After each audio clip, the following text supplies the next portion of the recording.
But you know, there is a confidence gap that I have seen over and over and over. Those points, I was just talking to someone today. I was telling her to apply for this job, and she said, "Oh, it needs 5 years of experience. I only have 3."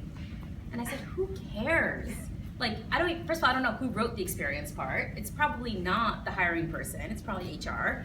Secondly, it doesn't matter. Just apply for it." So I was able to go back to the Miami Herald, but I did those 2 things because it was really for my family. I wasn't seeing my kids. I was working way too many hours a day. I was the day slot and deputy metro editor, and so that's why I went to People magazine, and it ended up being a really great career choice too. So I think thinking that sometimes the decisions you make based on family ends up being really good career choices as well, but that you will have to make different choices at different times based on where you are. It's important for all of us to be really sensitive to those kind of vibes that go out in the newsroom, and to try to call a halt to them when we see them.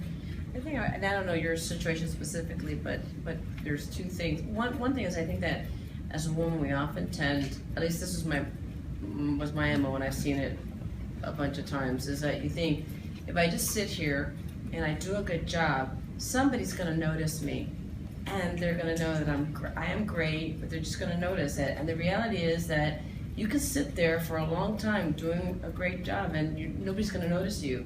So I think that part of it is also making sure that somebody knows what you want. Internships are just not done fairly in this industry at all. We know how many internships are not paid. We know how many opportunities that leaves out. And so I've really tried, and I think that this is something that we probably need to talk about more, is just how we can make internships much more equitable, how we can make sure that we have really diverse selections in our internships. I think it really starts there in so many. Then there's a ethical, moral fairness perspective. And you know what, we start out as 64% of the graduates of communications and journalism schools in this country are women, and yet only 23% of newsroom leaders are women. So what happens between 64% and 23%?